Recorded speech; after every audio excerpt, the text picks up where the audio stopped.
What's up, Commanders? Rocket here, RPG Gaming. Today I've got an Arena Watcher Realms video for y'all. All about the AOE. So, I've set up I've set up an ESO team. And it's good for both defensive and offensive wins. For the variety of teams, whether it be your Pope Ingrid, your Ingrid Valara, your Ingrid A5 Kigiri. So I'm going to show you what I do to get the defensive wins, and it varies a little bit different from what I do to get the offensive wins. Let's get into it. So here I'm going up against the Pope Ingrid, A5 Ingrid.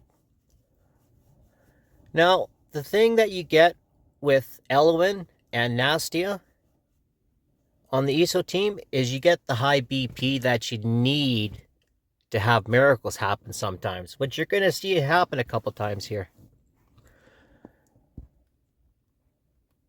Now, they're probably in the same boat where they're trying to figure out how to set up their auto battle for a bunch of variety of teams. So that's probably why they lost here. And if you'll notice, Diao kind of keeps switching back and forth, which isn't ideal. So that's one thing I'm going to have to look into with the auto fights is why she's doing that.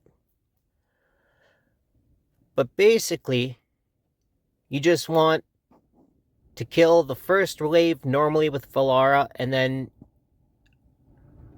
you're placing Valara, then Diao, then Neza, and you're just popping the ults as fast as possible. And that's why Elowen's in the team also, is to get that rage regen back.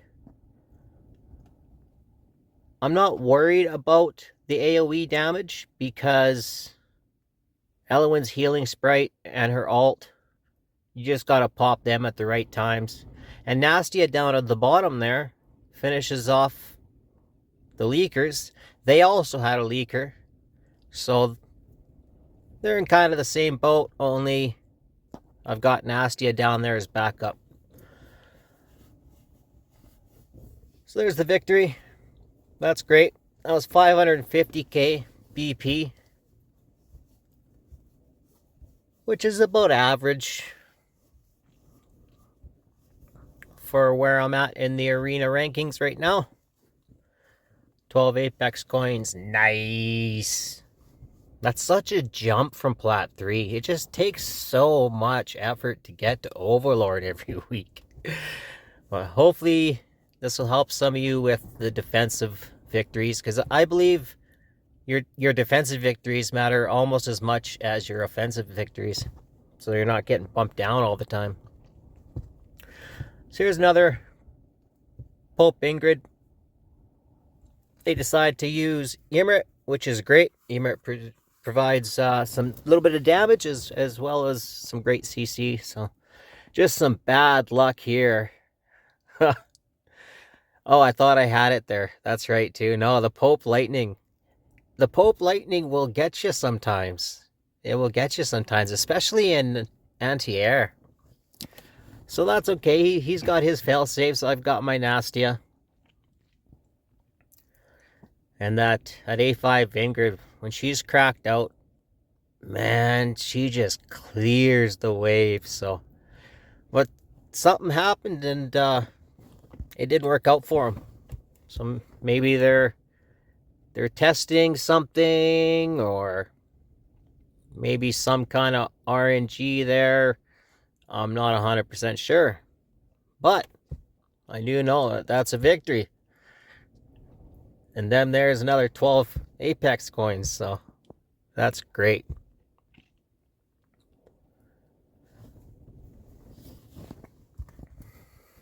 But it doesn't always go as planned. So there we are, 934th in ranking with only 990 points, which is Makes it so hard. This team here with A5 Ingrid, A5 Kagiri, I thought about going against them, and then I thought better about it, and I decided to go against the Ingrid Valara team instead. Because normally, when I see Talon, I'm a little more confident that I can beat the team. However, I'm not sure if it's the A2 Valara or the A3 Valara, or maybe some gear. I'm not too sure what the big difference is here, but they end up beating me on this one. Surely the issue with Diao is there, but keep in mind this is the auto fight. So this is kind of set up for universally being good, but it does lose also, so keep that in mind. Ingrid beam, man, skadoosh, everything dies. I went for Ingrid. I wasn't fortunate enough to get her, but I did get Valara, so blessed for that, that's for sure. Valara is one of my favorite units right now. Yeah, just get some leakers here, and their waves are just clearing out. My alts just really aren't lining up like they're supposed to this round. Diao's just all over the map. But I had quite a bit of success with this very auto for 15 battles before this, so I didn't see any reason to change it. I thought maybe Diao might have even have been providing a little bit of sustain that they needed, because they do need really good heals on this team. Just trying to pick and choose here, but all these teams are so strong. They're all meta. They all have good gear. They're all timed pretty well. Another A5 Ingrid team. Also, I'm not 100% sure, but the awakenings on Diao definitely would help. My Diao's A0. So, I mean, she can reach everybody on these teams, but she's not just getting the extra benefit from the 2 and the 3. And see right there, Valara, it's really nice for her to have a little bit of ult left so that she's not ulting in this wave, right? And then she doesn't ult until this wave. Normally, that's how it's supposed to go. And then these ones would be dead, and then everything would kind of work a little bit better. But because those ults are off, Nazal's ults off, and I believe this next wave, they end up both ulting at the same time, and then the wave after, the following wave, they've got no ults, so that's pretty much where this team is failing. And at the beginning there also with not, you end up killing that one wave sooner, so that's 10%, so yep.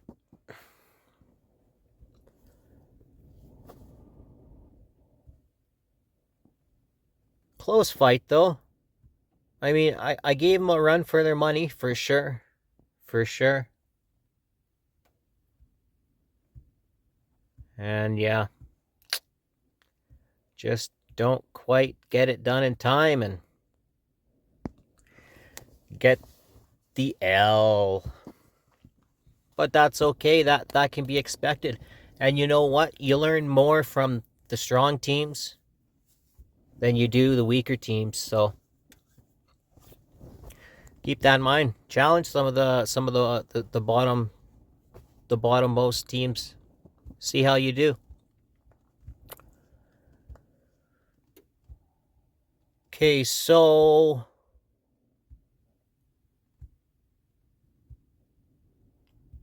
I try to decide whether to go against the Ingrid team or the Pope team. I end up going against the Ingrid team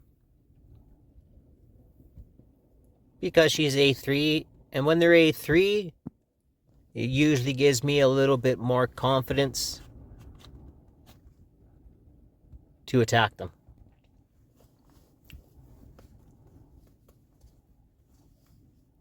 And so here, see, I pop.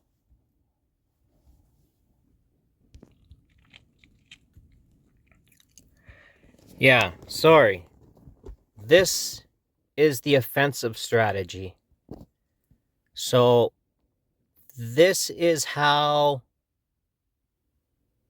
I will run the team when I'm attacking, and where it differs from how I set it up for the defense. I pop Valara's ult right away so that she takes out that wave right away. I get it 5 or 10% or whatever it may be off of the health bar of the opponent, which is great. And she has enough rage regen where she can actually get her ult back before there's any leakers. And she also has enough ult for this next wave so that she can chunk them right down. As soon as Nazaw's out, I'm popping her ult. Sometimes it doesn't even matter if there's no units there. I pop her ult just so the timing sync up. I let Nazaw take care of the first of that wave. Then I pop Valara's ult just before that back wave starts to move, because I want to chunk down that opponent's health bar a little bit more. Sometimes it comes down to 5-10%, so you want every little bit you can get. And again, that wave just dies. You didn't have to use Valara's ult. Things are great. As soon as the enemies start moving, I pop Valara's ult, followed by Nazaw's ult.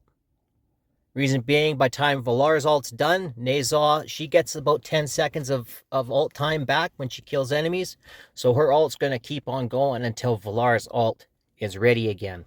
So Nazaw's going to kill the first wave here, which is going to keep everybody alive. I pop Elowen here because sometimes a few of those units will move forward, and I just don't have the AOE mitigation or the HP on the units to take a couple of blasts. Everything's looking great. Now they do have their Ymrit in a weird artifact. They got him in the Wailing Skull, probably because they have a crazy attack speed augment on it. It's the only thing I can think of.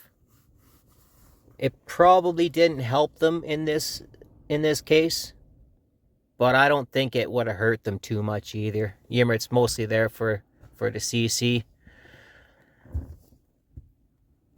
So yeah, this timing works out perfect there. Kill the swarm. Now, if the opponent kills that swarm before you, that's where issues come up, because your ults aren't back in time. You need to pop Elowen, you need to use the healing sprite, you need to pop Nazaw. Sometimes you get a leaker. That one blew up, but it wouldn't have mattered because we got Nastya down at the bottom.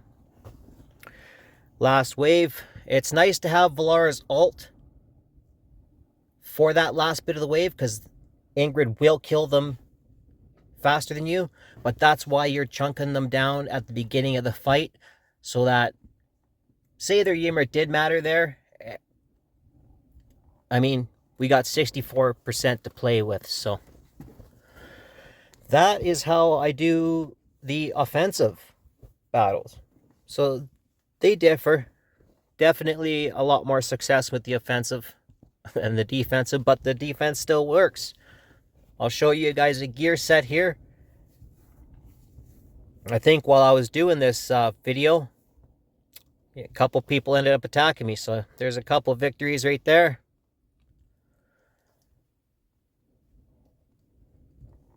I'd like the defensive to be a little better than 29%, but my single target it's almost impossible to set up a good defense. So Nastya, I got her in a morale set.